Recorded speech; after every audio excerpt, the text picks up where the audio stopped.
Salut à toutes, salut à tous, vous écoutez Tech Café, votre rendez-vous sur l'actualité des nouvelles technologies. Nous sommes le 20 juin 2023 et c'est l'épisode 327. On va revenir sur les déboires de Reddit qu'on a déjà abordé dans l'épisode hebdomadaire précédent, donc de la semaine dernière. Si vous n'aviez pas écouté, je vous invite évidemment à le faire, vous aurez plus d'éléments de contexte, même si on va vous réexpliquer tout ça forcément. On a donc des petites nouvelles à ce sujet, avec un retour alors à la normale qui n'est pas encore là, notamment au niveau de plein de subreddits. Pourtant, il y en a certains qui sont à nouveau accessibles, mais limités, si j'ose dire. Vous allez voir, c'est assez cocasse. On va parler de plein d'autres choses. On va parler aussi un peu de Twitter, de Google face aux régulateurs en Europe, de plusieurs sujets liés à la réglementation de la tech en Europe. Notamment, on continue également aussi, comme toujours, notre voyage merveilleux dans le monde incroyable de l'intelligence artificielle et de l'info qui se succède semaine après semaine. Je suis Guillaume Vendée, podcasteur technophile enthousiaste, et je retrouve l'excellent et responsable du conducteur de cet épisode, Guillaume Poggiaspala. Salut Guillaume, comment vas-tu ? Mais ça va très bien, et vous-même ? Je vais fort bien, mon cher Guillaume Poggiaspala. C'est vrai qu'on devrait se vous voyer comme ça, comme dans l'émission à la télé, t'as raison. C'est plus classe, voilà, je vais aller chercher une pipe, et comme ça va... Exactement, je vais mettre ma veste à carreaux, ma pipe, et nous allons converser ensemble. Non, je fais une toute petite parenthèse pour dire que j'ai fait un super bel enregistrement très long, assez fleuve, hier soir, pour des épisodes estivaux. Et donc, tu vois, quelque part, je trouve ça presque reposant, Guillaume, d'avoir un épisode un peu plus classique avec toi. Non pas que ça ait été une fatigue négative, mais c'était plus, ça demandait peut-être encore plus d'énergie que d'habitude.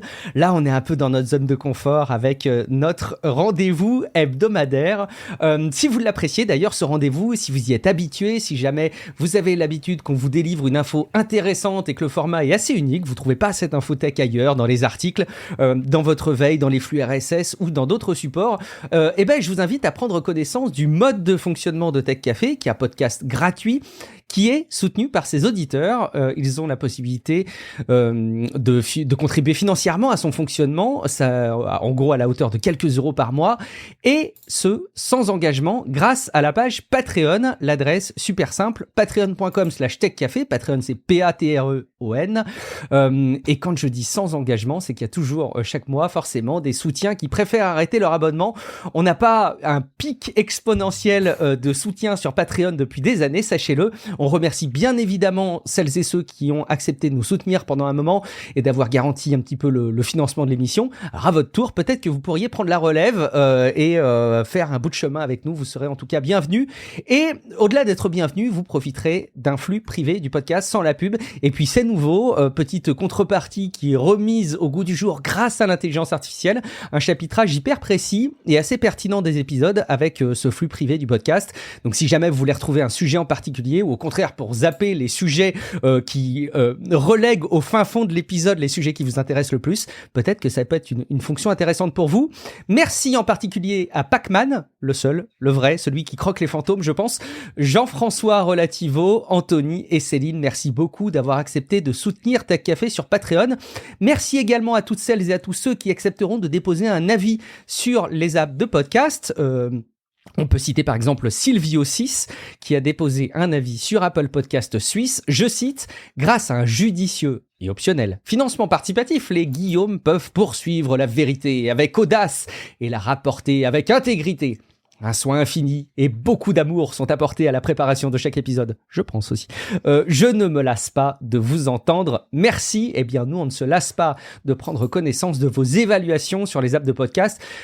Pendant un temps, au début de Tech Café, à l'époque de Tablette Café, on disait que les évaluations sur les apps de podcast, ça nous aidait un petit peu à remonter dans les classements. C'est complètement faux. Ça a été testé et avéré. Ça ne sert absolument pas à remonter dans le classement.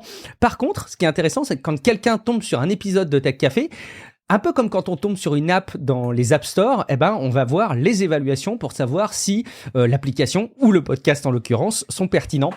Alors, on compte sur vous pour contribuer à la visibilité de ce podcast et à sa reconnaissance dans la communauté podcastique de l'actualité tech. J'en profite aussi pour vous rappeler qu'on a un serveur Discord, techcafé.fr/Discord, et un site où vous retrouvez tous les épisodes publiés avec tous les liens qui vont bien, techcafé.fr. Guillaume, il y a des commentaires dans cette rubrique courrier des lecteurs de cet épisode 327 que tu voulais relayer, notamment des noms qu'on connaît bien en plus. Mika, Carpman. Oui, alors c'est vrai, tout à fait. Alors il y a un commentaire de Cartman. Je les avais oubliés. Non, enfin, disons. Oui, il y a un commentaire de Cartman effectivement qui nous dit, alors bon ben voilà, c'est un plaisir de vous écouter en vélo, tout ça, donc merci beaucoup Cartman, bien sûr. Il dit, parce que j'ai parlé donc. Attention en vélo par contre. Hein, ouais, attention, c'est vrai. Mais il dit donc, en écoutant le dernier supplément, j'ai fait un sujet sur un télescope chinois, un radiotélescope chinois qui sera en orbite autour de la Lune et qui donc profiterait de la face cachée parce que c'est super tranquille, il y a pas de perturbation ni rien.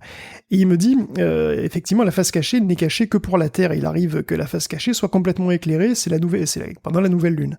Et du coup, honnêtement, je me souviens plus du tout si j'ai dit que la face cachée était toujours sombre ou pas. Bon, si je l'ai dit, c'est une erreur évidemment. Par contre, c'est ce qui est apparemment avéré, c'est que comme la Lune en quelque sorte, elle fait bouclier, que tu vois, et donc si on est sur la face cachée, de l'autre côté de la Terre, par rapport à la Terre, donc en fait t'as toute la Lune en bouclier. Donc je pense qu'au niveau radio, tu vois, au niveau des ondes électromagnétiques radio, on est quand même plutôt bien protégé. Après, effectivement, oui, il peut faire soleil, et évidemment, s'il fait soleil, voilà, il y a le rayonnement solaire, mais bon. Pour la radio, apparemment, ça a l'air cool. Après, il y a Mika qui nous dit... C'est peut-être moi qui ai fait la confusion en plus en disant que c'était toujours dans le côté sombre. Honnêtement, je me rappelle pas, mais ça m'étonnerait pas de moi. Non, mais... j'ai pas réécouté, je peux pas dire, mais bon, c'est pas voilà. Enfin, en tout cas, effectivement, il a raison de le souligner. Mika nous dit, j'ai bien aimé en Inde, un iPhone était un signal d'extérieur de richesse, et en Europe aussi. Oui, mais c'est tout à fait vrai. Surtout la gamme Pro, c'est vrai que c'est aussi un signe extérieur de richesse, mais en Inde, vu le salaire moyen, c'est encore bien pire, quoi. Tu vois, c'est vraiment... Parce que le salaire moyen en Inde, il doit être 3 fois moins élevé, quelque chose à peu près comme ça, que peut-être même plus qu'en Europe, donc c'est encore pire, disons, on va dire. Et puis il nous dit aussi, la télé gratuite financée par la publicité et le partage des données, c'est aussi médiamétrie. Parce que médiamétrie, en fait, on mesure effectivement les habitudes de visionnage des téléspectateurs, et donc du coup on leur offre toutes les chaînes possibles, en fait, pour mesurer ce qu'ils regardent. C'est vrai, c'est un parallèle intéressant, auquel j'avais absolument pas pensé. Après, nous, on avait parlé effectivement de télé, cette télé, parce qu'en fait là c'est vraiment la télé complète qui est complètement financée par la publicité. Ouais. Et pour le coup, il y a par contre pas de bouquets de chaînes qui sont, en tout cas j'ai pas encore souvenir d'avoir vu qu'il y avait des bouquets de chaînes qui étaient en plus offerts. Par contre la télé elle-même est offerte si effectivement tu acceptes les publicités sur l'écran secondaire et effectivement toute une sorte, toute plein de données qui sont envoyées par-ci par-là, donc voilà, c'est assez intéressant le parallèle, même si à mon avis Télé va beaucoup plus loin. Je suis pas sûr qu'il y ait vraiment beaucoup de gens, surtout en Europe, qui soient prêts à faire ça, mais va savoir. C'est un peu galvaudé dans les podcasts tech de comparer ça à Black Mirror, mais c'est vrai que franchement, quand tu vois cette télé, tu peux pas t'empêcher de te dire comment est-ce que les équipes marketing ont pu exploiter Black Mirror dans le prochain produit et vraiment le fait de proposer de la pub en dur comme ça. T'as vu la dernière saison de Black Mirror? Parce que pour le coup, non, pas encore. L'anticipation de tech, c'est plus trop le sujet, quoi. C'est la dernière saison, elle est quand même très très hors sujet à ce niveau-là. Ok, j'ai pas regardé. C'est marrant parce que il me semble que du temps où la dernière saison de Black Mirror était sortie, on faisait encore nos bonus dans Tech Café et il me semble que tu en avais un petit peu parlé en disant que déjà ça avait tendance un petit peu à te décevoir les dernières saisons de Black Mirror. J'ai l'impression que c'est pas forcément cette nouvelle saison qui vient de sortir qui va remonter la barre pour toi, peut-être à tes yeux. Non, alors disons que il y a je trouvais que globalement c'était assez faible quand même, et surtout que c'était assez hors sujet si on attend du Black Mirror standard, c'est-à-dire du Black Mirror où on fait l'anticipation, où on questionne la technologie. Bon là de toute façon, je veux dire, vous allez voir, si vous voulez, il y a globalement dans la plupart des épisodes on repart carrément dans le passé, donc anticipation c'est mort. Et puis, c'est assez inégal, globalement, c'est assez inégal. Il y a des épisodes qui sont marrants, qui sont assez sympas en tant que divertissement, tu vois, mais c'est pas vraiment le Black Mirror, si tu veux, dont on parlait il y a 5 ou 10 ans, ça c'est clair.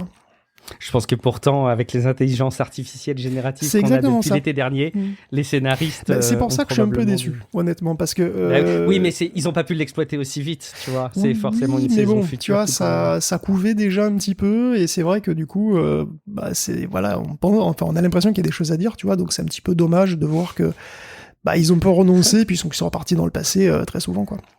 Ce qui est assez captivant, c'est de se rendre compte, et on va terminer là-dessus, mais ce qui est assez captivant, c'est de se rendre compte que finalement, la réalité, pareil, la formule est un peu consacrée, mais la réalité dépasse la fiction, en cela que finalement, on a presque vécu dans notre quotidien depuis ces derniers mois plus de questionnements sur les évolutions de la tech du futur, du présent et du futur, que on en a vu dans la dernière saison de Black Mirror, donc c'est assez cocasse. Bon, j'irai regarder quand même, j'irai jeter un coup d'œil pour qu'on en reparle. En attendant, sans autre forme de procès, on va parler de la suite des déboires de Reddit, Guillaume. Il y avait plein de subreddits qui étaient en blackout complet. Ça continue un petit peu à être un peu en émulsion du côté des différents admins des subreddits. Il y a un mouvement qui s'opère très très très timide. Hein. Écoute, ouais, vous avez comme un sentiment de déjà vu. Je sais, cette section va ressembler beaucoup à celle du 326 parce que ça continue, la lutte continue sur Reddit et les manifs aussi. Ils sont là, tu vois, ils sont là. Même si Hoofman ne veut pas, ils sont là, voilà. Et donc il y a au plus fort plus de 8400 subreddits quand même, dont les plus fréquentés du site, qui sont passés privés et qui sont restés inaccessibles pendant 48 heures. Donc il y a des milliers qui ont continué un petit peu les jours suivants.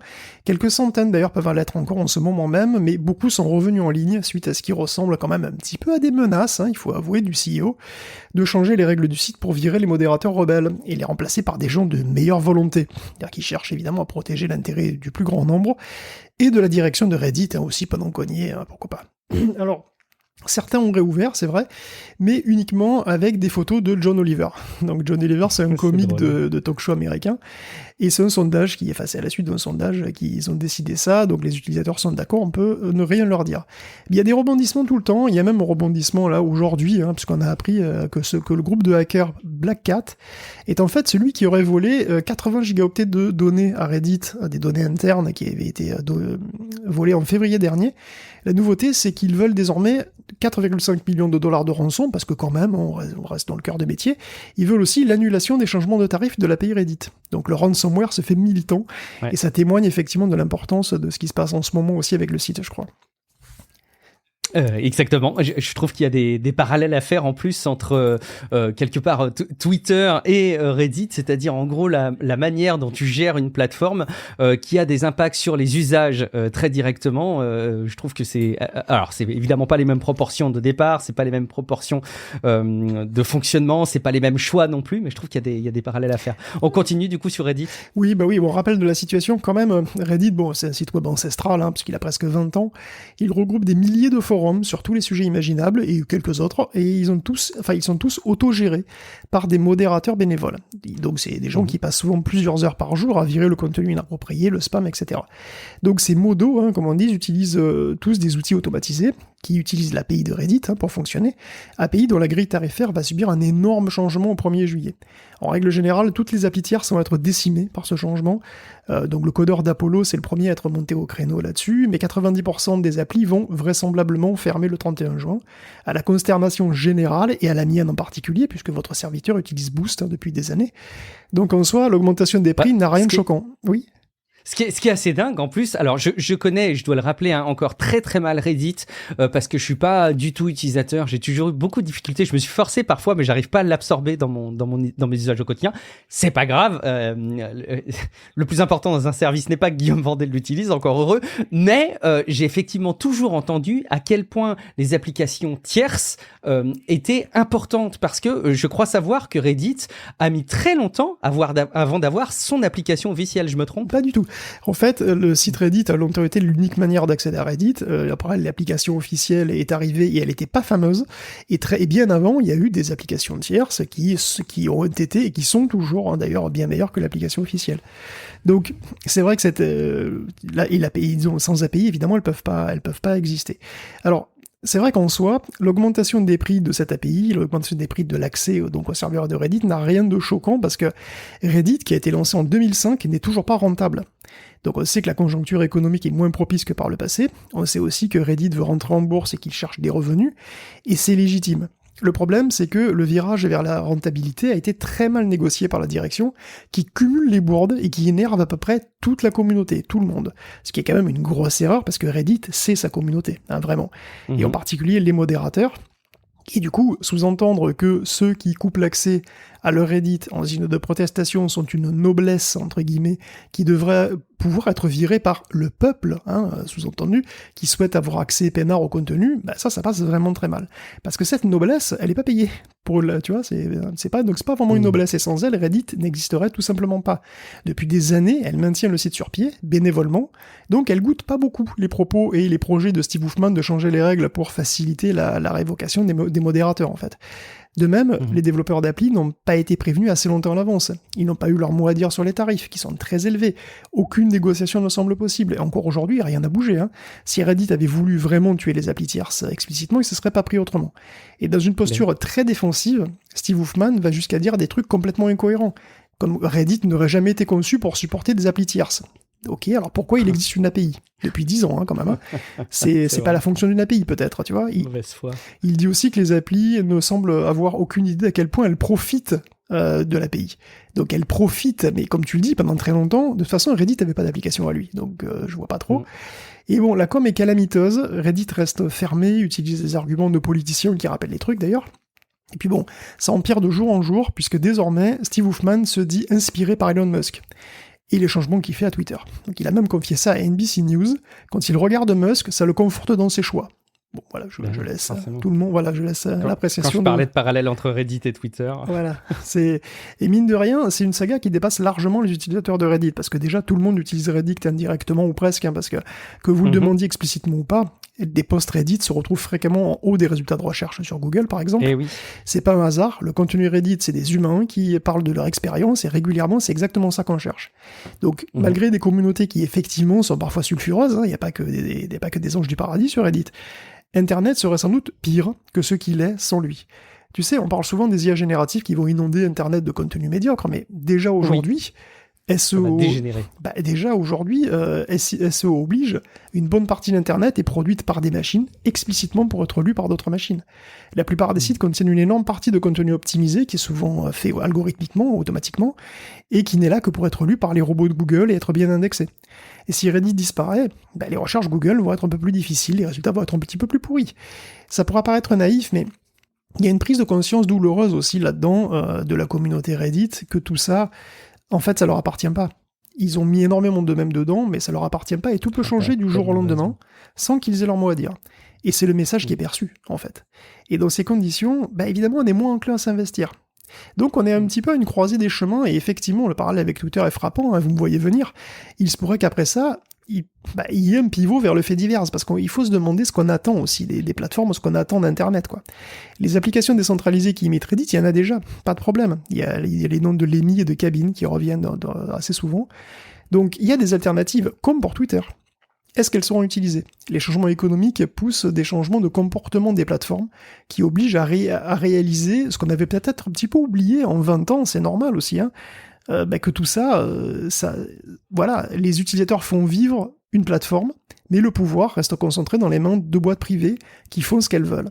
Ça peut paraître évident, c'est vrai, mais disons que là, ça devient vraiment explicite, et ces derniers temps, et je pense que c'est peut-être le début d'un questionnement qui pourrait amener un changement de comportement pour les utilisateurs qui cherchent autre chose. Donc, est-ce qu'on aura un moment fait divers pour Reddit ? Est-ce que ça serait sérieux et durable ? Je sais pas. La question vaut autant pour Twitter, tu vois. Est-ce que Reddit est le MySpace de demain ? Et est-ce que Lemmy est le Reddit du futur ? Mais ça vaut le coup de se poser la question, je pense. On est à un moment charnière. Ouais, c'est un moment charnière, et ce qui est aussi intéressant dans ce qui se passe dans le cas de Reddit, c'est qu'il y a quand même beaucoup moins d'utilisateurs, je crois, que même Twitter. D'ailleurs, si je dis pas de bêtises, on est vraiment sur des volumes de population qui sont beaucoup plus faibles, et donc je pense que c'est peut-être même encore plus facile d'exposer le réseau à des changements, à des perturbations, et du coup de donner de la visibilité à des alternatives, parce que quand tu as moins d'utilisateurs, c'est moins difficile de faire changer les gens de plateforme. Pourquoi est-ce que le mouvement il est malgré tout, je trouve, assez lent sur Twitter, bien qu'à mon sens assez inéluctable? C'est parce que ça représente beaucoup d'utilisateurs et qui utilisent beaucoup Twitter pour certains usages, et donc c'est forcément très difficile de les migrer. C'est quand même hyper intéressant de voir que peut-être en 2023, on va avoir une bascule autour des usages liés à la décentralisation, et ça la remet peut-être au goût du jour. C'est peut-être un dernier conseil extrêmement pragmatique qu'on peut donner aux utilisateurs si vous avez, je pense en fait à tous les professionnels qui ont des activités sur les réseaux sociaux, sur certains services en ligne, mais même, je sais qu'il y a un paquet de gens qui nous écoutent qui ont vraiment des hobbies, des vraies passions, tu vois, je pense vraiment à la peinture, au dessin, même à la pâtisserie, des trucs comme ça, et vous utilisez des réseaux sociaux parce que c'est des leviers de visibilité et d'interaction qui sont géniaux. C'est vrai qu'Instagram, je te dis, encore une fois, je connais quelqu'un dans mon entourage assez proche qui fait de la pâtisserie de manière assez remarquable. Je comprends toujours pas d'ailleurs que cette personne ne soit pas encore inscrite, n'ait pas encore été retenue même au meilleur pâtissier, je pense que ça viendra, mais elle utilise vachement Instagram.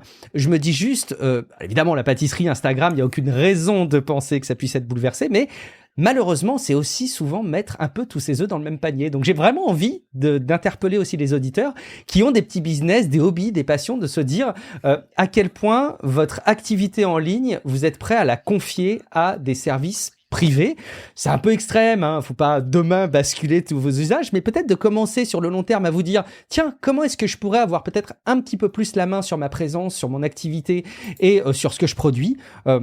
Ça peut être une question intéressante. Tu parlais de Twitter, Guillaume. Et oui, on passe du BTS, la bourre de Twitter de la semaine, au PTS, au procès Twitter de la semaine, et sans doute même au PTSD d'ailleurs, hein, pour les employés de Twitter, qui sont sans doute pas PTD, hein, de s'être fait virer par les flics de leur bureau pour non-paiement du loyer par la direction. Alors ça se passe à Boulder, dans le Colorado, où Twitter louait 2 ensembles de bureaux. Il y en a un qui hébergeait 300 employés quand même depuis 2020. Bon alors il y a beaucoup qui ont été virés depuis, hein, donc c'est pas clair combien il en reste. Ils devront travailler sous les ponts désormais, puisque le proprio a attaqué la boîte en justice et fait procéder à une expulsion. Alors on parle d'une facture d'impayé de l'ordre de $300,000 pour les 2 adresses. Donc Boulder, c'est quand même beaucoup moins cher que San Francisco, où Twitter est aussi attaqué pour pas avoir payé 3 millions de loyer. Pour ce qui est quand même, cette fois, le quartier général. Hein, Donc on avait aussi parlé d'un autre souci du genre en Angleterre, ça s'arrange pas. D'autant qu'il y a pire, parce que Twitter se fait aussi attaquer par l'industrie de la musique, à peu près au grand complet, puisque précisément la NMPA, qui est donc la National Music Publishers Association, regroupe donc tout le monde, hein, de Sony à Universal en passant par la Warner. Et donc la NMPA attaque Twitter parce que, à la différence de pratiquement tous les autres gros réseaux sociaux, il n'a pas négocié de licence avec les ayants droit pour couvrir l'usage de musique protégée qui serait postée par ses utilisateurs. Donc en gros, à chaque fois que quelqu'un poste une vidéo rigolote avec du Taylor Swift en fond, soit tu rémunères directement l'éditeur, soit tu négocies en amont une sorte de lot, un forfait quoi, avec un gros contrat à la clé avec les ayants droit. Et là, Twitter aurait fait ni l'un ni l'autre, donc la NMPA a patiemment recensé une liste de 1700 violations pour lesquelles elle demande $150,000 chaque, et ça fait $255 millions quand même. Hein. Alors, ça fait beaucoup. Ça fait vraiment beaucoup. Et encore, la NPA note que Twitter est très laxiste en ce qui concerne la modération des contenus qui tombent sous le coup du DMCA, c'est-à-dire la loi sur le copyright. Ah bon ? Eh ben écoute, il semblerait, hein, il se presse pas pour virer le contenu quand il le vire. Et d'ailleurs, franchement, depuis qu'avec Twitter Blue, on peut uploader des films sans limite, donc des films entiers, le problème s'aggrave de jour en jour de ce point de vue-là. Et donc ça aide pas en plus que Musk soit aussi sincère dans ses tweets, parce que c'est clair que le DMCA doit foutre des migraines à un petit peu tout le monde. Mais bon, au-delà de dire publiquement que c'est une plaie de l'humanité, que c'est une plaie pour l'humanité, c'est une véritable peste, la NMPA va pas trop, elle aime pas trop ça. Donc elle veut récupérer des sous et forcer Twitter à faire le ménage correctement aussi de son point de vue. Bon courage pour ça. Et puis bon courage à Linda et à Carino, hein, qui viennent d'arriver, on la salue et on lui fait des bisous. Bon courage, bonne continuation. Je sais pas combien de temps ça va durer Twitter, mais je vois pas un avenir glorieux, je me répète, mais je suis presque étonné positivement pour Twitter que ça dure aussi longtemps. Je le relançais tout à l'heure, il y avait à nouveau des bugs d'interface, bref, c'est génial. On continue à parler des menaces, même des régulateurs sur les acteurs de la tech avec Google, Guillaume. On passe un petit volet régulation, puisque l'UE est sur tous les fronts. On a peut-être pas de pétrole, mais on a des juristes, hein, ça y est, pas de problème. Et aussi bien sur la concurrence que sur les IA et tout, on peut peut-être aussi écrire... Nous, on écrit l'histoire, un code pénal à la fois. Alors, par exemple, selon le Wall Street Journal, la Commission européenne évalue la possibilité de forcer Google à se séparer de sa régie pub. Et c'est quand même important, la régie pub, c'est le cœur de métier, quoi. Le 14 juin, elle a déposé une plainte pour pratiques abusives dans le domaine de la pub en ligne. Donc en cause, c'est toujours le mélange des genres dont on a déjà pas mal parlé. Google est à la fois une régie pub et un prestataire de service qui pourrait évidemment être tenté de se servir de sa puissance, d'autant qu'il est quasi incontournable. Donc c'est une plainte qui touche vraiment le cœur de métier, hein, Google, donc c'est très très sensible. Après, c'est vraiment très préliminaire, rien n'est fait, loin de là. La procédure n'a pas encore commencé. Si elle commence, elle sera longue, et au bout du compte, rien ne dit qu'elle conclura vraiment qu'il y a suffisamment de fautes pour qu'un démantèlement soit nécessaire. On vous tiendra au courant si ça bouge à un moment donné, mais bon, voilà. À voir. C'est tellement improbable que ça aboutisse, tellement la taille du truc, mais pourquoi pas, on va parler aussi un petit peu des régulateurs en Europe qui veulent se frotter au sujet des batteries, Guillaume. Oui, alors je vous parle comme ça, effectivement, de trucs lointains et incertains. On peut se dire que tout ça, ça sert pas à grand-chose, et pourtant, si les DMA et DSA vont, par exemple, avoir un effet très concret, sur Apple, puisque même si Apple n'en a pas du tout parlé à la WWDC, étonnamment, ils sont bel et bien en train de discuter pour voir avec l'Union européenne comment implémenter le side loading dans iOS à partir de mars 2024. Ça vient, hein?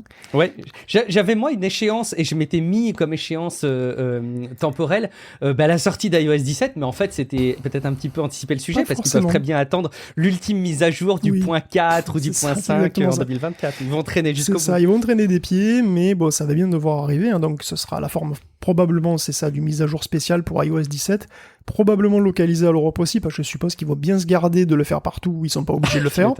D'ailleurs, ils vont aussi rester le plus discret possible, tu vois, mais nous, on va vous le faire savoir, vous inquiétez pas. Une petite note de bas de page, tu sais, dans la liste des mises à jour qui sont intégrées, tout en bas. Oui, tout installation tierce. Et puis bon, on n'est pas les seuls à légiférer là-dessus, le Japon va sans doute sévir aussi. Dans un gros rapport officiel, il a recommandé de forcer Apple et Google, les deux, à accepter des options de paiement tierces, par exemple, d'arrêter de donner un traitement de faveur aux apps, à leurs apps, aux apps constructeurs, dans les stores, et de permettre aussi de désinstaller les applications qu'on a envie. Dans des perspectives qui feront frémir les deux mammouths, probablement, du mobile, d'autant que la Corée, l'Australie, l'Europe sont aussi sur cette longueur d'onde, de là à ce que ça bouge aussi aux États-Unis. Bon. Donc pour terminer, citons et saluons aussi cette décision du Parlement européen qui s'est prononcé en faveur de pratiques plus écologiques sur les batteries. Alors tout d'abord, des batteries facilement remplaçables, ça c'est pas mal, dont les matériaux devront être recyclés au maximum, et dont les déchets devront être gérés au mieux. Donc il devrait y avoir aussi beaucoup plus de transparence sur l'empreinte écologique des batteries, et surtout leur cycle de vie. Alors, évidemment, de mon point de vue, c'est un minimum, mais bon, voilà, c'est toujours une très bonne nouvelle. Le seul bémol, c'est que j'ai aucune idée de quand ça rentre en vigueur. 2024 ou 2027, je sais pas. Mais bon, voilà, mettre la pression sur la réparabilité, c'est toujours une bonne chose. D'ailleurs, Microsoft, avec iFixit, vient de rendre disponible plein de pièces pour réparer ces machines Surface. Et ça, c'est pas donné, hein, c'est $240 la batterie, c'est 350 pour un écran. Tout ça pour une Surface Pro 9. Les dernières Surface, notamment. Oui, pour les Surface Pro 9. Après, la réparabilité varie beaucoup pour les autres modèles, mais on peut supposer que désormais, ça va devenir la norme, hein, tu vois, et donc voilà. Donc s'il y a il va aussi y avoir non seulement les pièces, mais aussi tous les manuels, toutes les explications, les outils qui vont avec, etc. Et je pense que c'est vraiment urgent que ça devienne vraiment la norme pour tout le monde, oui, bien sûr. Ouais, c'est sûr.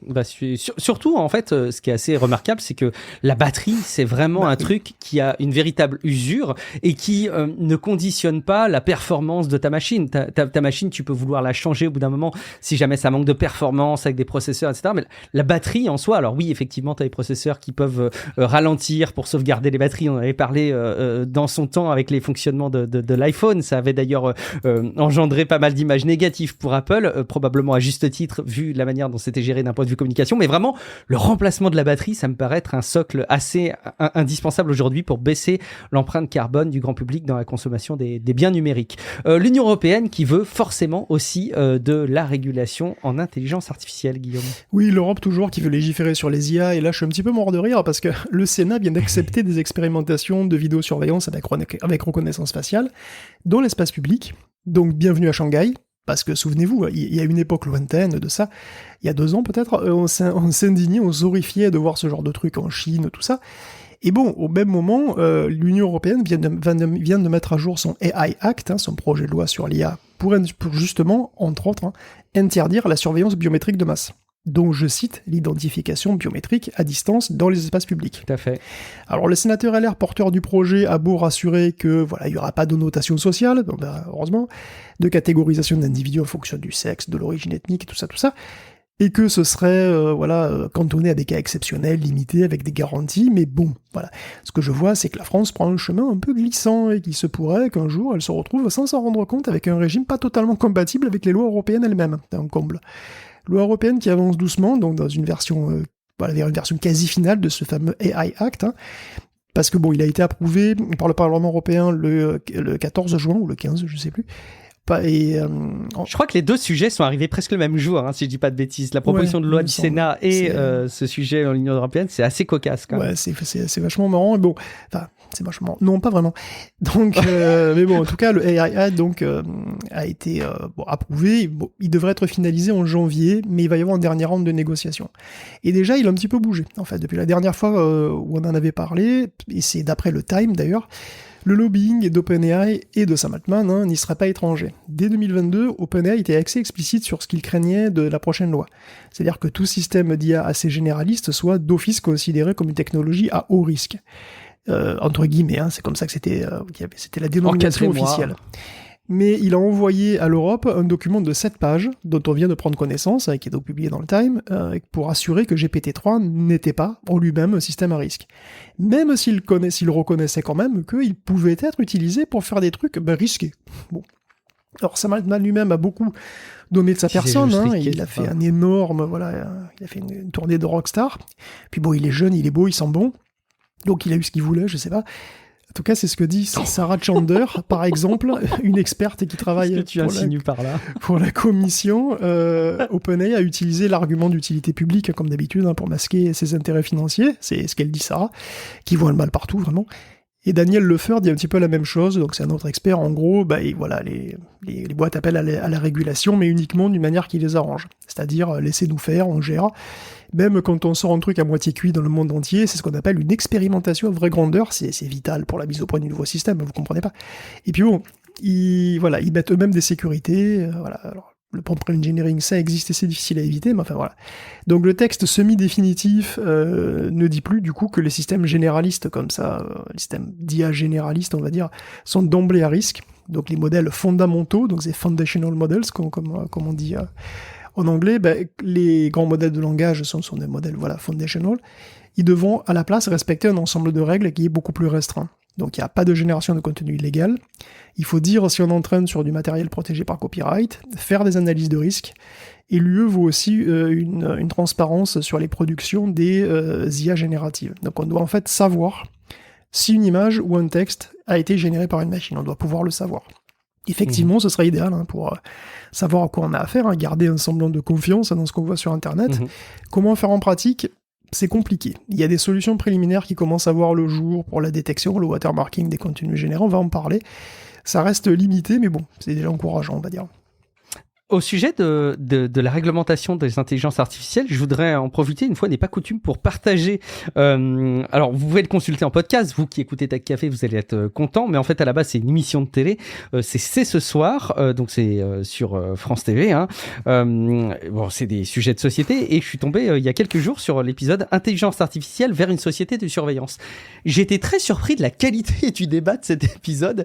Parce qu'assez souvent, on va le reconnaître, dans la même durée qu'un épisode de Tech Café, il y a 6 à 7 intervenants, donc je vous laisse imaginer le temps d'écoute qu'il peut y avoir de disponible. Les sujets sont parfois traités un peu à l'arrache, et là j'ai trouvé ça hyper intéressant, et en fait il y avait beaucoup d'inquiétudes qui ressentaient de cet épisode. Allez jeter une oreille, c'est l'épisode donc d'il y a 5 jours au moment où on enregistre cet épisode de Tech Café, le 20 juin 2023, qui s'intitule Intelligence artificielle vers une société de surveillance, point d'interrogation, et c'est le podcast ou l'émission de télé si vous voulez absolument le voir en vidéo, c'est ce soir. C'était mieux avant, Guillaume ? Oui, alors justement, est-ce que ça vient de toute cette anxiété qu'il y a avec les IA et tout ? Je sais pas, mais j'ai vu passer un sondage sur Fast Company qui m'a amusé, moi, en tant que plus vraiment jeune, mais pas tout à fait vieux. En sociologie, en sociologie, c'est facile, on dit génération X, voilà, parce qu'il paraît que ça regroupe les 35-54 ans. Voilà. Très bien. Donc on est génération X. Un sondage révèle que 77% des Américains dans cette tranche d'âge regrettent le bon vieux temps. Alors le bon vieux temps, sous-entendu d'avant les smartphones et la généralisation d'Internet. Avant que tout le monde passe 12 heures par jour devant divers écrans connectés tout le temps, quoi, en gros. Alors c'est un sondage américain. J'ai aucune idée de ce que ça donnera en France. Aux États-Unis, les médias sociaux sont encore plus omniprésents, si j'ose dire, qu'ici, et l'ambiance est encore plus tendue. La situation politique est encore pire, les médias, qu'ils soient numériques ou traditionnels d'ailleurs, sont encore plus outranciers, même si petit à petit d'ailleurs, ici on s'en rapproche un petit peu, de plus en plus quand même. Mais bon, la génération X, elle est nostalgique d'un passé où l'on n'était pas constamment connecté. Voilà. Donc en gros, elle est nostalgique d'il y a 20 ans, quoi. Donc on avait déjà de la tech, mais pas de smartphone, ni de réseaux sociaux, ni de messagerie permanente et envahissante, et voilà, peut-être aussi pas d'IA qui menace de tout brouiller, voilà, d'images synthétiques, je sais pas. Peut-être que l'anxiété vis-à-vis des emplois aussi joue. Il faut noter que 90% des répondants nostalgiques ou pas, hein, gardent l'esprit ouvert vis-à-vis des nouvelles technos. Donc ce ne sont pas des ludites, mais une majorité se sent un petit peu dépassée, préférait donc une époque plus entre guillemets simple. Mais il y a encore plus étonnant, parce que les vieux fourneaux, comme nous, répondent qu'ils préféraient la grande époque de Shakira, bon, à la limite, je comprends. Mais le plus étonnant, c'est que les jeunes aussi, puisque 63% des 18-34 ans préfèrent une époque qu'ils n'ont jamais connue, en fait. Ouais. Et ce qui est fou, c'est que même les boomers, les plus de 55 ans, ne sont que 60% à répondre qu'ils préfèrent l'ancien temps sans smartphone. Donc ça veut dire que les vieux sont plus adeptes du smartphone que les plus jeunes. Enfin, c'est vraiment étonnant. Et c'est quand même marquant, et ça fait quand même un total de 67% des Américains interrogés au total qui préfèrent la tech d'avant. Alors je suis sûr qu'il y a une bonne dose de nostalgie standard derrière, hein, c'est-à-dire il y a 20 ans, t'avais 20 ans de moins, donc t'étais plus jeune, donc on idéalise un petit peu, je pense que c'est sûr. Mais tout de même, c'est rigolo, et surtout avec un public pareil, tu vois. Je veux dire... Je suis pas très sûr qu'Apple vende facilement son ordinateur lunettes de ski, tu vois, parce que je suis pas sûr que ça cadre vraiment avec cette idée de déconnexion. Mais bon, voilà, sûr. Je sais pas si tu soupires, toi, sur les années 2000. Pas du tout. En fait, c'est assez rigolo parce que c'est pas parce que on considère qu'il y a des choses qui vont pas dans notre vie en société, plus que dans la tech d'ailleurs, hein, mais dans notre vie en société aujourd'hui, moi j'aime beaucoup d'usages qui sont proposés par la tech. Je suis vraiment un consommateur assez exacerbé, mais par contre, je suis pas et donc du coup, je regrette pas tant que ça l'époque qui précédait le smartphone. Je sais faire peut-être un petit peu la part des choses et j'ai pas envie de jeter le bébé avec l'eau du bain. Concernant les plus jeunes, je pense que c'est peut-être assez facile d'être nostalgique et envieux d'un truc que tu ne connais pas, qui a pu être dépeint comme étant protégé de plein de souffrances que tu as aujourd'hui. Donc ça, je peux comprendre. Et ce qui est intéressant quand même, c'est de voir que les catégories plus seniors, entre guillemets, que tu décris, effectivement, eux, ils se rendent bien compte aussi de ce que c'était de pas bénéficier de tous les services numériques dont ils bénéficient aujourd'hui. Donc, c'est très intéressant ce sondage. Je trouve qu'il y a plein de clés de lecture intéressantes. Il faudrait vraiment voir ce que ça donne en Europe, t'as raison, ou en France. Et puis, ce serait hyper intéressant que les auditeurs aussi nous disent si jamais ils sont plutôt nostalgiques d'une époque d'il y a 20 ans ou pas. Moi, j'ai tendance à dire que j'aime beaucoup tout ce qu'a apporté la tech. Il suffit de penser à Wikipédia, à la possibilité de communiquer, aux souvenirs qu'on se crée, à la créativité que ça apporte à tout un chacun. Le podcast est un bon exemple à son niveau. Et par contre, effectivement, ça n'empêche pas de pointer du doigt toutes les dérives qu'il peut y avoir, essayer d'anticiper le fait qu'on pourrait aller dans le mur si on faisait pas quelque chose. Oh, t'inquiète pas, je pense que le climat nous rappellera à l'ordre de toute façon, peut-être sur certains de ces aspects, Guillaume. Bon, justement, on a fait une revue des sujets de l'épisode 326 qu'on a actualisé. Et pour autant, tu as très bien introduit cette nouvelle rubrique qu'on va aborder dans Tech Café, Guillaume, que tu as savamment intitulée Nouvelle Génération. Alors non, il n'est pas question de génération X, de génération Y, mais plutôt de différentes générations d'outils, et en particulier génération intelligence artificielle. Alors Guillaume, quoi de neuf du côté de Bard, la solution de Google, qui a été présentée comme étant disponible rapidement, bientôt partout dans le monde, mais on n'a pas ça en France encore. Et elle aurait dû arriver pourtant cette semaine, hein, mais l'Europe a décidé autrement, encore elle. Et donc selon l'Europe, selon l'UE, Google, je cite, n'a eu aucune présentation détaillée ni de documents sur l'évolution de la protection des données à ce stade. Donc OpenAI a dû rajouter un mode de navigation privé, on s'en souvient, sous la pression italienne, mais bon, ça fait des mois qu'il est disponible ici. Donc c'est assez étonnant que Bard soit toujours pas là. Alors ChatGPT a pris peut-être tout le monde par surprise, mais c'est fini, donc on verra comment ça se passe quand le AI Act sera finalisé et en vigueur. Quand il entrera en vigueur, hein, parce que voilà, ça réfléchit toujours. Il s'agit de protéger les consommateurs sans brider l'innovation, c'est pas facile. Et bon, c'est vrai que certains sont plus agressifs que d'autres. Par exemple, aux US, 2 sénateurs, Josh Hawley et Richard Blumenthal, proposent une loi qui, en gros, empêcherait les IA de bénéficier d'une section 230 AE. Donc cette loi, on le rappelle, permet aux plateformes de ne pas être poursuivies pour ce que postent leurs utilisateurs dessus, et leur permet aussi de modérer un petit peu le contenu comme elles veulent. Donc c'est une loi qui est controversée en elle-même, hein, et donc la nouvelle loi rendrait les compagnies à l'origine des modèles responsables de ce qu'elles produisent, enfin de ce que les modèles produisent. Donc si un modèle comme ChatGPT génère quelque chose qui porte préjudice à quelqu'un, le gars peut attaquer OpenAI, qui serait responsable. Pareil pour Stability AI ou Stable Diffusion. Et là, on se rend compte de l'ampleur du problème, parce que autant Stable Diffusion que ChatGPT peuvent vraiment produire n'importe quoi. ChatGPT raconte des trucs faux à longueur de temps, il a déjà été attaqué au moins 2 fois en diffamation, Donc, il faudrait être incroyablement prudent, mettre en place des algos génératifs. Je sais franchement pas comment ça se passerait pour l'open source aussi. Parce que si je génère un truc dégueu avec un lama, est-ce que Meta est responsable? Oui, sans doute, mais donc plus personne ne fera rien qui passera en open source. Donc c'est très délicat. C'est sûr qu'avec ce type de loi, Microsoft aurait été moins empressé de sortir son Bing dopé à GPT-4, hein, parce que le Wall Street Journal révèle que Microsoft était parfaitement au courant que Sydney pouvait péter les câbles. Et OpenAI d'ailleurs lui a conseillé d'attendre encore, mais Microsoft les a ignorés. Et d'ailleurs les relations entre OpenAI et Microsoft sont en général assez compliquées, parce qu'ils sont partenaires, Microsoft investit énormément d'argent dedans, hein, mais en même temps ils sont concurrents, puisque ChatGPT pompe des utilisateurs à Bing, alors que Bing utilise aussi GPT-4. C'est fou cette situation. Moi, ça continue à m'intéresser et à me captiver, ce rapport entre Microsoft et OpenAI. C'est tout à fait. Et d'ailleurs, Microsoft a été poussé à rusher Bing par son propre partenaire. Parce que ChatGPT est sorti et qu'il y a eu un énorme succès. D'ailleurs, il le bat toujours en termes de fréquentation. 200 millions d'utilisateurs par jour contre 100 millions pour Bing. Ça va même plus profond. Microsoft a des équipes de recherche en IA aussi, évidemment, et elles voient arriver de moins en moins de budget. Et en plus, elles ont du mal, en contrepartie, à avoir l'accès aux connaissances d'OpenAI. Alors, bientôt, en plus, Bing sera intégré à ChatGPT, et là, donc, la boucle est bouclée, quoi. Est-ce que ça préfigure une fusion plus profonde aussi des deux boîtes? Alors, Altman assure que non. Il assure que OpenAI est une boîte un peu bizarre et que ce serait compliqué.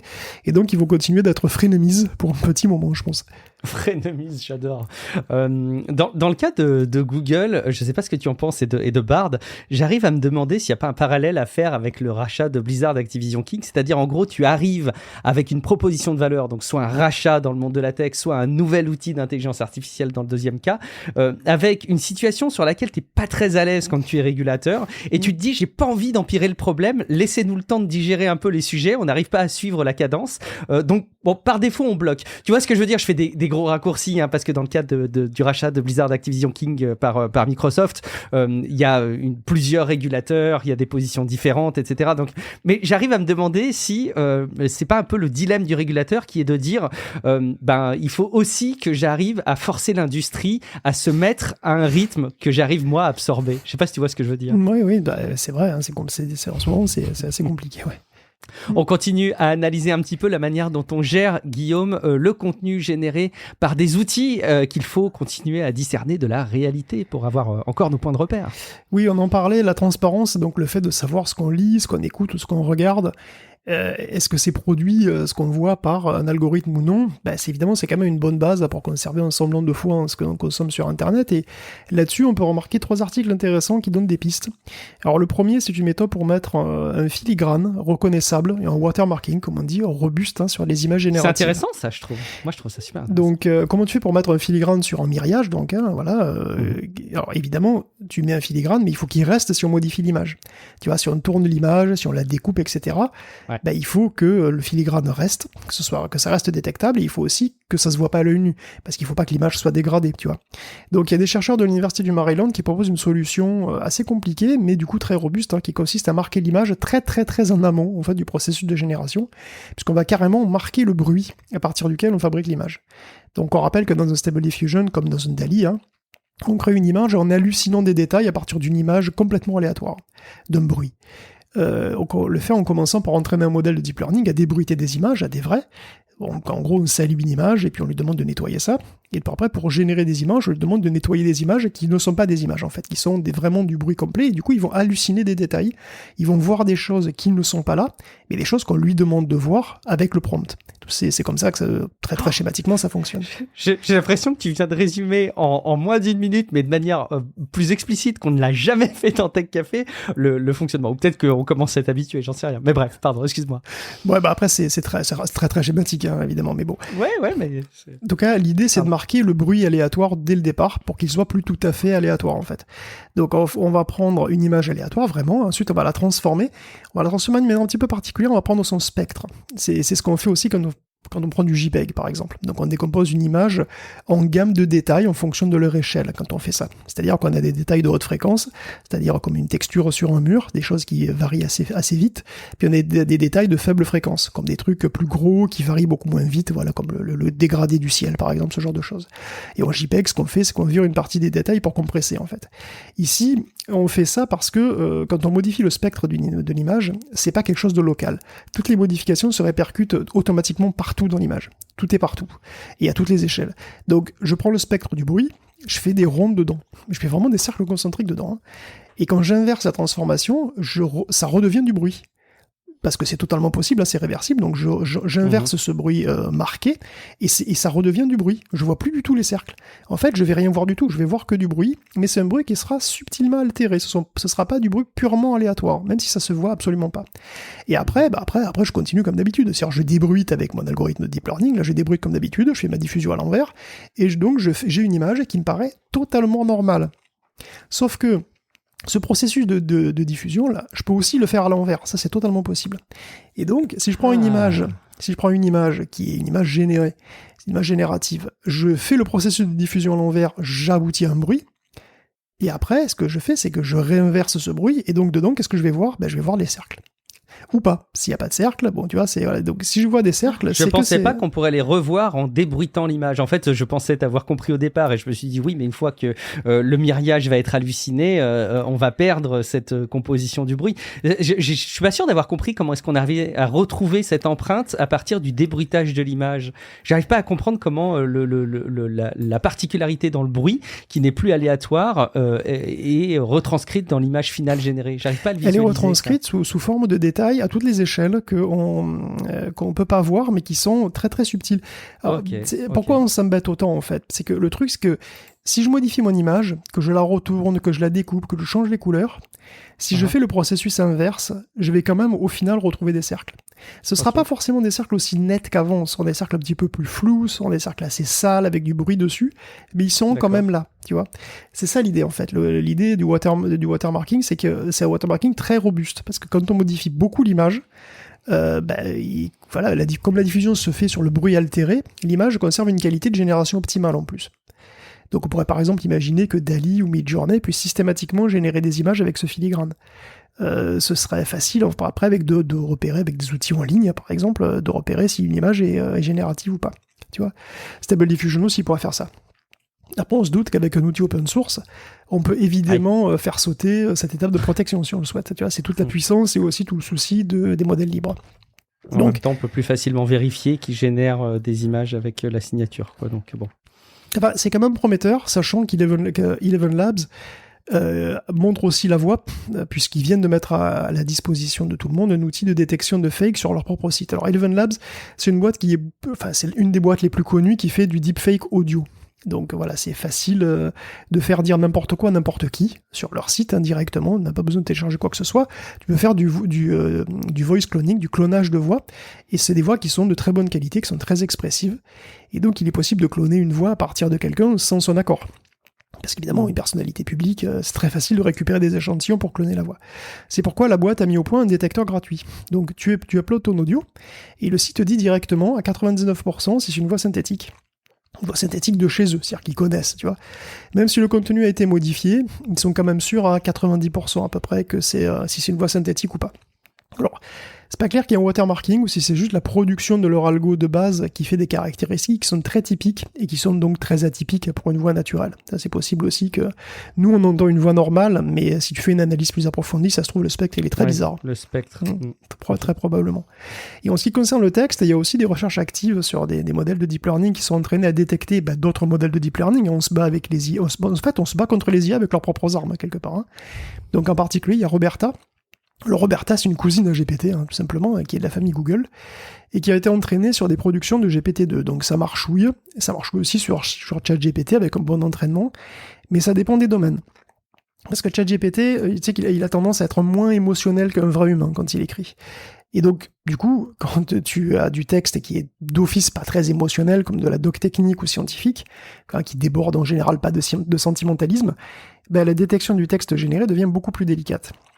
Et c'est quand même un enjeu très important parce qu'il y a une course perpétuelle à la publication dans le domaine scientifique, et les chercheurs peuvent être sérieusement tentés d'utiliser, voire de surutiliser des modèles de langage pour produire des articles beaucoup plus fréquemment et peut-être médiocres. Mais qui font toujours une ligne de plus dans le CV. Donc l'objectif d'une équipe de l'Université du Kansas, c'est de détecter les articles scientifiques pondus par ChatGPT. Ils le font mieux que Roberta, avec 99% de fiabilité. Donc ils ont entraîné leur propre modèle de deep learning sur du contenu académique, et comme ils ont un détecteur fiable, ils ont vu aussi passer beaucoup de choses, si tu veux, qui reviennent. Donc par exemple, Ils ont quelques opinions sur la qualité du texte que produit ChatGPT, qui est pas terrible en fait, parce qu'elle est encore plus ennuyeuse à lire que de la vraie prose humaine, même technique. Les phrases sont un peu plus courtes, c'est plus monotone, et les IA ne nomment pas les collègues. Et la différence des humains qui donnent volontiers le nom, tu vois, des autres chercheurs, alors que l'IA, elle dit des chercheurs, des confrères, des machins. Donc voilà, pour le moment, il reste un espoir quand même encore de détecter tout ça. Ouais, ça va évoluer dans tous les sens. Le jeu du chat et de la souris ne fait que commencer.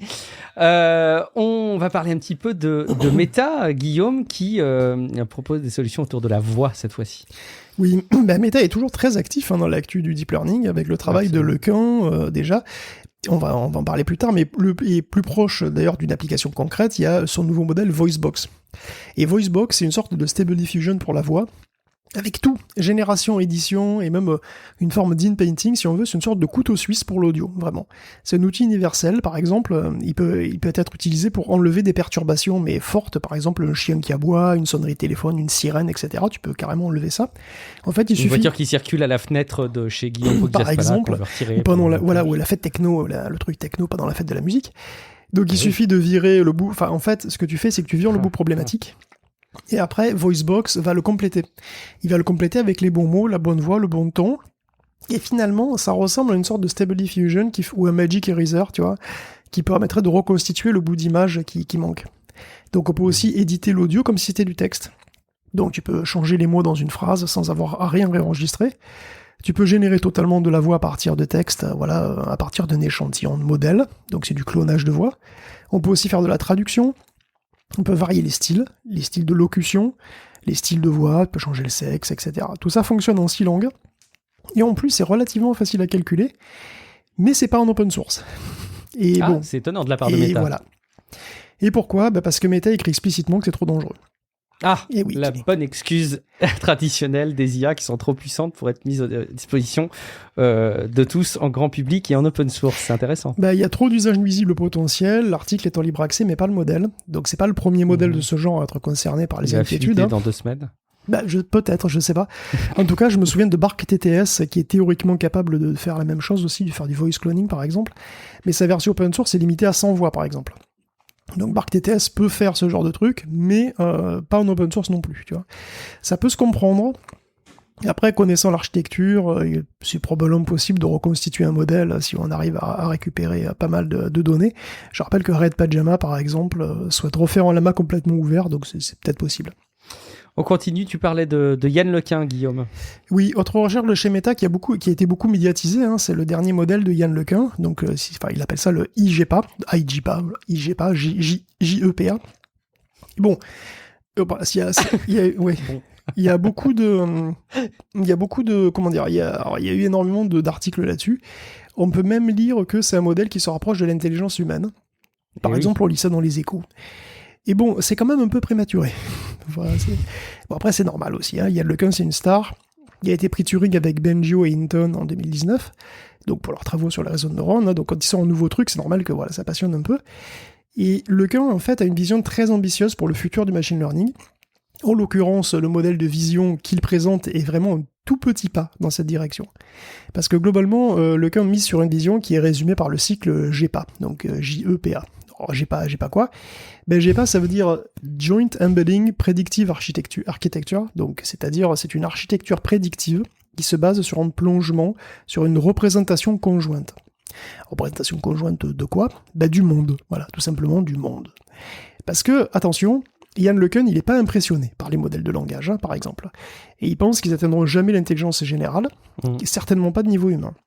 Donc les modèles de deep learning actuels seraient trop limités, inefficaces, ils nécessitent en plus des milliards d'exemples, alors qu'un humain ou un animal, ça se contente de quelques dizaines, et elles se reposent pas sur une représentation du monde qui leur donne une forme de sens commun sur lequel s'appuyer pour apprendre d'autres trucs plus rapidement. Et enfin, elles utilisent toujours la même puissance, la même quantité de calcul, quoi qu'elles fassent. C'est pas très efficace, c'est vrai. Donc le but de Lequin, c'est de créer un modèle qui ressemble plus à un cerveau. Faut bien le dire quand tu regardes l'illustration, qui est l'illustration qu'il y a d'ailleurs de l'épisode, il faut bien le dire, il y a 6 modules. Donc il y a une représentation abstraite du monde extérieur, donc c'est ce qu'il appelle le module monde, un modèle pour la perception, un autre pour la mémoire à court terme, un autre qui prépare les actions, encore un autre qui critique les actions, donc qui évalue les coûts, et une sorte de chef d'orchestre aussi par-dessus. Bon. Alors l'idée, c'est que l'action qui est préparée puisse se faire dans la tête, entre guillemets, du modèle.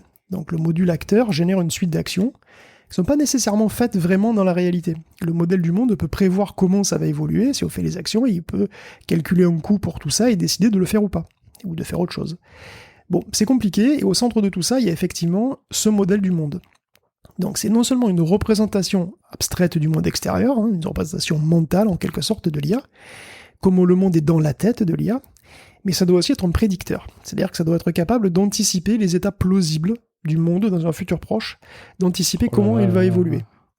Et donc c'est ça un GEPA. C'est un plongement, c'est une représentation prédictive du monde. Concrètement, on a une partie d'encodage du monde.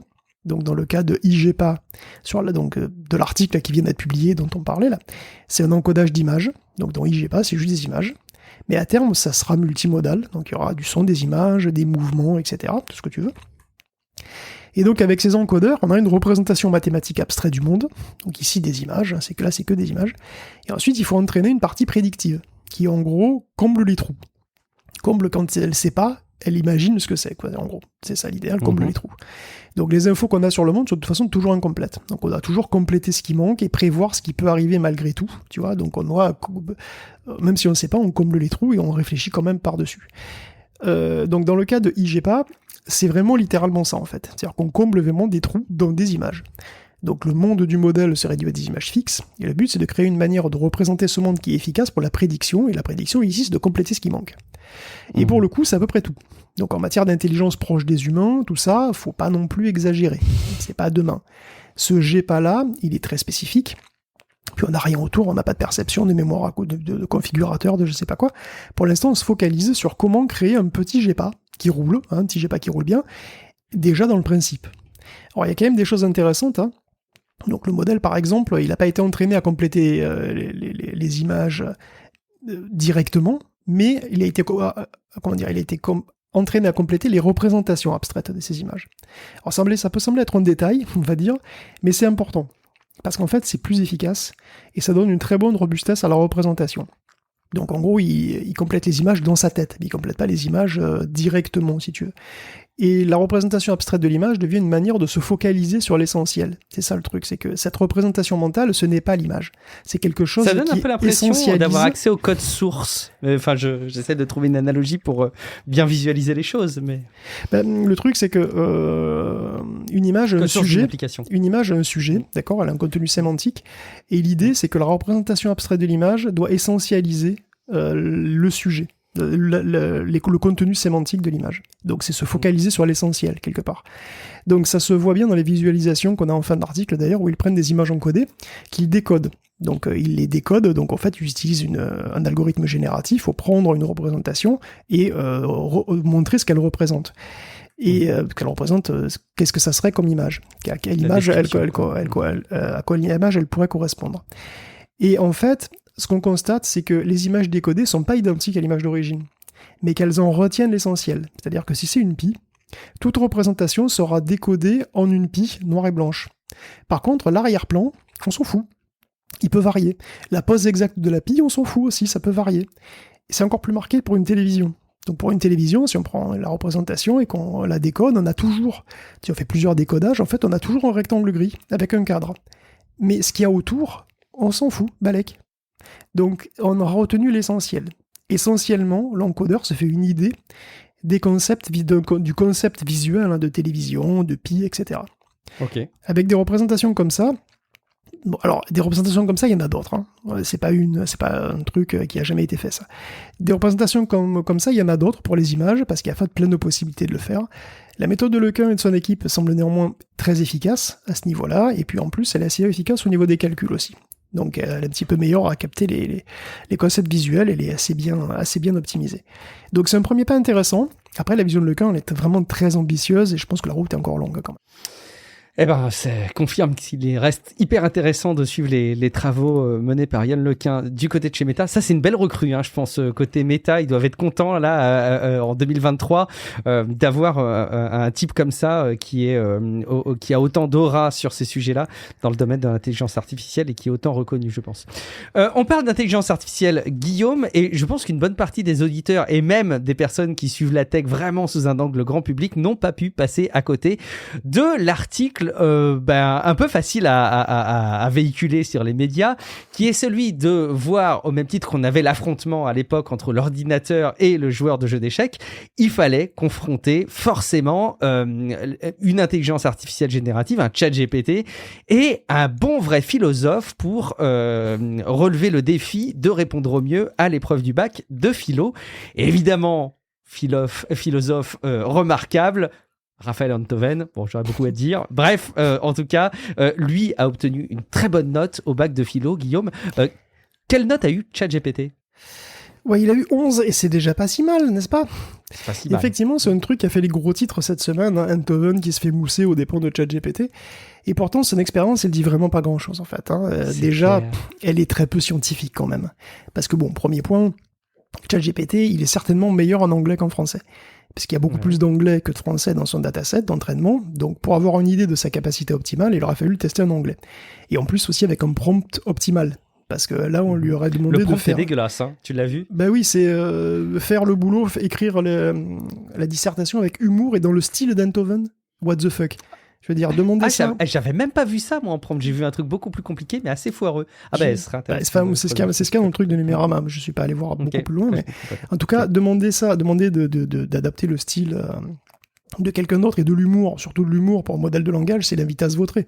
ChatGPT, il est pas très doué en humour, hein, puis bon, en plus, il a pas forcément lu tellement de Enthoven, donc c'est des contraintes inutiles qui peuvent handicaper le modèle. Hein. Alors, il a été fine-tuné, il me semble, donc c'est déjà un bon point, mais bon. En tout cas, si on avait voulu faire ça sérieusement et vraiment avoir une idée de combien ChatGPT aurait pu avoir au bac de philo, il aurait fallu surtout faire plein d'essais différents. Parce que la nature même du modèle fait qu'il peut créer une infinité de réponses à un même prompt. Et donc, tous ne sont pas forcément de la même qualité. C'est-à-dire, c'est comme les images sur Stable Diffusion. Et en plus, on peut modifier des paramètres qui peuvent influer sur la qualité de la génération. Donc, il aurait fallu faire plein de copies avec des divers paramètres, faire recopier tout ça à la main par des gamins, et envoyer ça au milieu de toutes les autres copies d'élèves et se faire corriger par des profs en véritable aveugle. Des profs qui sont pas conscients, qui pourraient corriger une machine, parce que bon. Et en faisant la moyenne de ça, on aurait pu avoir une meilleure idée. Bon, là, d'après ce que je comprends, on prend une seule production, l'un d'un Eliot Abekassi, qui sait qu'une des deux copies est générée, donc c'est quand même pas très rigoureux tout ça. Donc, Enthoven estime que le grand remplacement des profs de philo n'est pas pour demain. Ça tombe bien, c'était pas prévu du tout. Hein. Après, au-delà du buzz, ce qui semble passer sous le tapis, c'est qu'Eliot, qui est quand même agrégé de philo, hein, Eliot Abekassi, a tout de même mis 11 sur 20 à ChatGPT. Donc, c'est probablement plus que bien des élèves de terminale. Absolument. Ouais. Du coup, implicitement, elle donne la moyenne à ChatGPT, qui, du coup, passe son bac de philo. Et c'est là le cœur du problème. Ça valide que ChatGPT est bien assez bon pour une multitude de tâches et qu'il va avoir un impact majeur sur la société, même en France, qui n'est pas sa langue maternelle. Parce qu'aux US, en anglais, on sait déjà, grâce à une multitude de tests, qu'il est capable de passer plein d'examens différents. GPT-4 a eu 163 sur 180 au LSAT, qui est un test normalisé pour l'entrée en fac de droit. Et d'ailleurs, le papier technique d'OpenAI sur GPT-4 contient une multitude de résultats sur divers examens de biologie, de chimie, mais aussi d'histoire et de littérature. Bon, qu'il soit pas assez bon pour remplacer un prof de philo, ok, mais je veux dire, même d'après une autrice prof de philo elle-même, il est manifestement assez bon pour remplacer un nombre d'heures de travail considérable dans pratiquement tous les domaines où il y a de la rédaction. Donc Raphaël Enthoven a eu 20 sur 20 son pseudo bac de philo, donc on est content pour lui, hein. il aura une Xbox à son anniversaire, mais je vois pas trop en quoi ce petit exercice est vraiment rassurant, tu vois. Ouais, il aurait eu 2, ça aurait été peut-être plus rassurant effectivement que 11,5, c'est ça ? Si, 11 ou 11,5, enfin bref, peu importe, mais oui, c'est ça qu'il faut retenir effectivement. Et le manque de rigueur scientifique dans cette analyse. Et puis rendez-vous en 2024, vu à la vitesse à laquelle ça va. Et on peut terminer, Guillaume, du coup, sur oui, GPT. Bah, chacun son caractère. Hein. Si ChatGPT va pas en cagne, il pourra toujours faire HEC. Parce que Clarify Capital, qui est une boîte qui fait du prêt aux entreprises, a voulu voulu jauger un petit peu la qualité d'une présentation qui sera faite par ChatGPT pour lever des fonds. Donc, ils ont été plus sérieux qu'Enthoven, puisqu'ils ont demandé à 250 patrons et 250 investisseurs de donner leur avis sur des présentations pour des appels de fonds faits par des humains et par GPT-4. Et en plus, sans qu'ils le sachent, eux au moins. Donc aucun ne savait qu'ils pouvaient lire des productions d'une IA. Et ben c'est pas super flatteur pour les humains, parce qu'en moyenne, le panel de tests a jugé que GPT-4 est 2 fois plus convaincant qu'un humain. Les 3/4 du temps, les présentations de GPT-4 sont jugées de bonne qualité, donc présentant des points et des problèmes de manière claire, contre 26 et 40% du temps pour les humains. Donc au total, un pitch créé par ChatGPT-4 est presque 2 fois plus financé, il a 2 fois plus de chances de se faire financer, qu'un truc pour les humains. Donc c'est marrant, parce que pour GPT-4, c'est 3 tiers, c'est un tiers de oui, un tiers de non, un tiers de je sais pas. Et pour les humains, c'est 62% de non, 22% de je sais pas, et donc seulement 16% de oui. Ça fait mal. Aïe, aïe, aïe. Il passera pas son bac de philo haut la main, mais par contre, il convaincra probablement des investisseurs. Donc, l'avenir lui appartient finalement.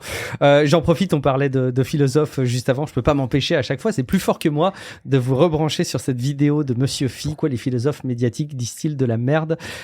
Et j'essaierai de vous mettre le lien dans les notes de l'épisode. Guillaume, merci beaucoup pour cette revue hyper complète de l'actu tech et de l'actu des intelligences artificielles.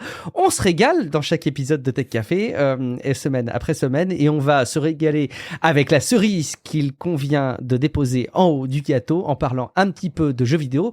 Je parlais tout à l'heure un petit peu du rachat de Blizzard Activision King par Microsoft, justement un petit peu d'infos là-dessus. Oui, pas grand-chose en fait, mais le deal Activision Blizzard est encore bloqué, mais provisoirement. La FTC a demandé une injonction et le blocage du deal le temps que la cour se décide. Donc déjà, c'est pas pour ce mois-ci, c'est sûr, mais c'est un blocage temporaire. Donc il y a une autre procédure qui pourrait commencer avec des auditions les 22 et 23. Bon, cette news, c'est tout. Donc cette news était trop courte. Donc pourquoi ne pas conclure par quelques chiffres sur le secteur du jeu vidéo dans son ensemble aux États-Unis, pour se faire une idée. Et pour le coup, moi qui t'ai posé des questions assez approximatives dans les derniers épisodes sur le poids du marché du jeu vidéo, etc. Bon, bref, écoute, voilà, allons-y. Bon, le milieu du jeu vidéo, il pèse 54 milliards de dollars en 2022 aux États-Unis. Et sur ces milliards, il n'y a que 26,7% qui correspond à des jeux traditionnels, c'est-à-dire des jeux dans le sens gamer, sur PC ou console. L'e-sport est complètement anecdotique, financièrement parlant, avec 0,8% du total. Et en fait, ce sont les jeux sociaux et casual qui représentent 69% du marché. Donc presque 20 milliards de dollars sont venus des pubs in-game, tout simplement. La tendance... Et est-ce que c'est en hausse ou en baisse, ça ? Eh ben c'est en hausse, tout simplement. C'est ça qui est intéressant. PwC pense que ça représentera 74% du marché en 2024. Donc PwC, c'est PricewaterhouseCoopers, c'est un cabinet d'experts. Et donc le gaming traditionnel est donc en minorité et sa part continue de baisser. Alors ça représente quand même 15 milliards de dollars, soit 3 fois les revenus du cinéma. C'est quand même pas si mal. Dernier chiffre, sur ces 15 milliards de dollars, 5 milliards sont pour les jeux PC et 10 milliards sont pour les consoles. Ce qui veut dire que le PC va vraiment pas mal, puisqu'il est plus fort que chacune des 3 consoles, tout simplement, puisqu'il y a 10 milliards divisés entre 3 consoles différentes. Alors c'est pas égal, mais quand même, clairement, le PC est vraiment costaud. Donc c'est les chiffres US, je sais pas si c'est à ce point différent en Europe, mais je suis pas si sûr, parce qu'effectivement ici aussi le jeu mobile est énorme. Donc, Ok, c'est intéressant, ça permet d'avoir des points de repère qui sont assez forts dans le domaine du jeu vidéo. Du nouveau du côté de Sony, qui pourrait nous proposer peut-être un petit peu plus de services qui soient streamés depuis les nuages. Oui, ça y est, on s'en doutait, alors on s'en doutait pas du tout, si on s'en doutait, mais là c'est quasi officiel, Sony va tester le stream de jeux PlayStation 5, donc comme une sorte de xCloud, mais avec des jeux PlayStation 5. Plus besoin de les installer, ça concernera les jeux du PlayStation Plus et les démos. C'est pas dit explicitement. Mais du coup, on se dit que le Project Q, donc cette fameuse console portable qui passe une console, pourrait en profiter et donc justifier un tout petit peu son existence. Ça sera peut-être pas disponible au lancement, mais ça serait vraiment étonnant qu'elle écope pas de la fonction vraiment très vite. Donc Sony a commencé un partenariat avec Microsoft il y a 4 ans dans le cloud gaming quand même. Donc il semble que ça porte enfin ses fruits. La comparaison avec xCloud va être super intéressante parce que voilà, quelle qualité ça va proposer. En général, le streaming c'est un peu moins bon que genre local, et puis surtout, streamer de la bonne 4K en 60 fps, c'est pas forcément donné à toutes les connexions. Pour le moment, je pense qu'il y aura encore pas mal de consoles. Il y aura sans doute une génération prochaine, mais bon, voilà, là tout le monde y passe un petit peu. Il y a des jeux en streaming sur Switch. On a xCloud, bien sûr, la PlayStation 5 y passe. Pour l'instant, c'est un complément, mais pour combien d'années encore ? C'est une transition qui s'opère sous nos yeux en slow motion, quelque part en ralenti. Et puis on va terminer avec un nouveau jeu sur la Game Boy, Guillaume. On va pouvoir sortir les cartons du grenier. Ben oui, alors bon, vous en avez peut-être pas conscience en fait, mais il sort toujours des jeux NES en cartouche, par exemple. Donc ce sont des jeux qui sont faits par des passionnés, qui sont parfois vraiment très cool, hein, comme Astro Ninja Man, c'est une sorte de bullet hell psychédélique, ou Micromage, donc Micromage, qui est un platformer assez moderne et coop, hein, coop à 4 même je crois, que vous pouvez acheter en boîte, en cartouche, pour 45€ sur Brock Studio par exemple. Il y a aussi L'Abbaye des Morts, d'ailleurs, un jeu français qui se passe à l'époque des Cathares, qui est sorti sur plusieurs plateformes, mais en particulier sur NES.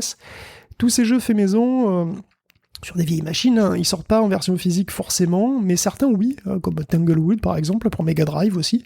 C'est un puzzle platformer, on a aussi des jeux sur Famicom qui sortent, et il y a même un Wordle qui est sorti en cartouche sur Famicom, donc un véritable délire.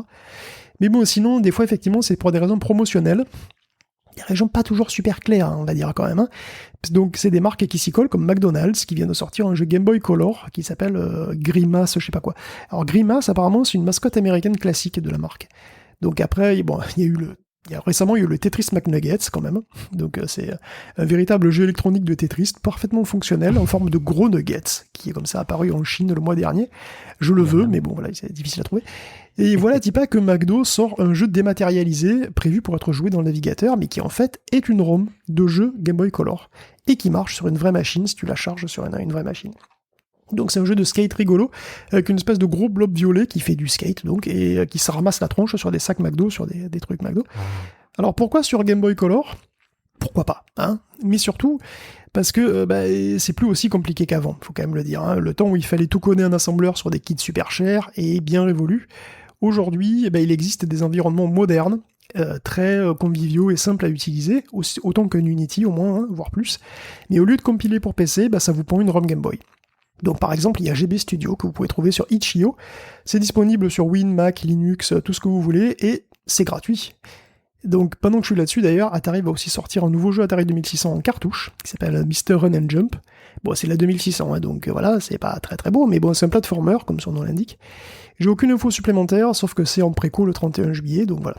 À défaut de nous avoir conçu une nouvelle console VCS, hein, souviens-toi, tu te souviens cette machine qu'Atari nous avait promise, qui était pas un PC, mais voilà, qui était un peu un PC aussi, qui est apparemment complètement morte. Comme les NFT de la marque, hein, voilà, que personne ne regrettera, je pense. Et écoute, voilà, il y a des nouveaux jeux qui sortent, et franchement, si vous voulez essayer, développer sur Game Boy, aujourd'hui, c'est quasiment visuel. Magnifique. On n'a pas parlé du rôle des intelligences artificielles là-dedans. Peut-être que ça pourrait aider aussi, les intelligences artificielles génératives. Ce que je remarque quand même, Guillaume, je me dois de le souligner, c'est qu'il y a 24 heures, presque à la minute près, je conversais avec Romaric Briand et il me citait justement la cartouche Micromage. Donc je commence à me dire que il y a une connexion entre vous qui est assez intéressante. Merci infiniment, Guillaume, pour la préparation de cet épisode.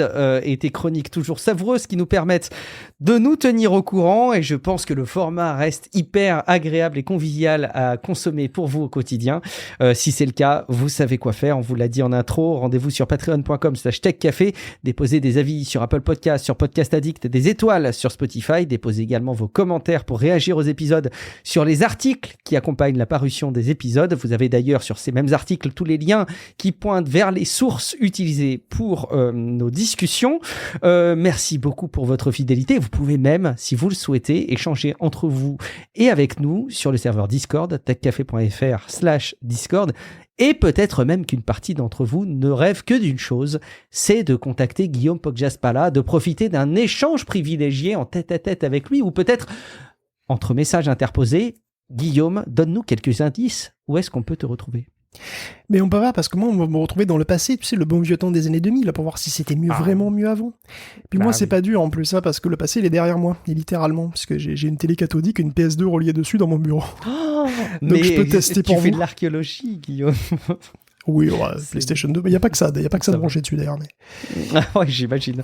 Un jour, tu nous en diras plus sur tout ce qui est branché sur ta télé. Il y a combien d'entrées dessus ? Tu dois changer à chaque fois ? Non, peut-être non.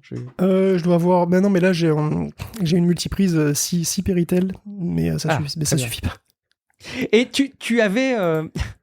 On va raconter ta vie. T'avais un écran plasma qui avait lâché, non ? T'as réussi à le réparer ? Oui, non, malheureusement non. Hein. Alors, y a eu... Tu l'as remplacé par un tube cathodique, du coup. Je l'ai remplacé par une autre télé, c'était LCD. Mais j'ai par ailleurs un tube cathodique, oui. D'accord. Bah oui, c'est sans doute l'idéal pour profiter de l'expérience de jeu d'il y a quelques temps. Merci infiniment encore une fois Guillaume pour toute ta préparation d'épisode. Je suis Guillaume Vendée, vous me retrouvez sur guillaumevendée.fr et puis si vous n'avez pas encore assez consommé de Tech Café, abonnez-vous et rendez-vous dans quelques jours pour un prochain épisode de Tech Café. Ciao à toutes et à tous. Ciao à tous.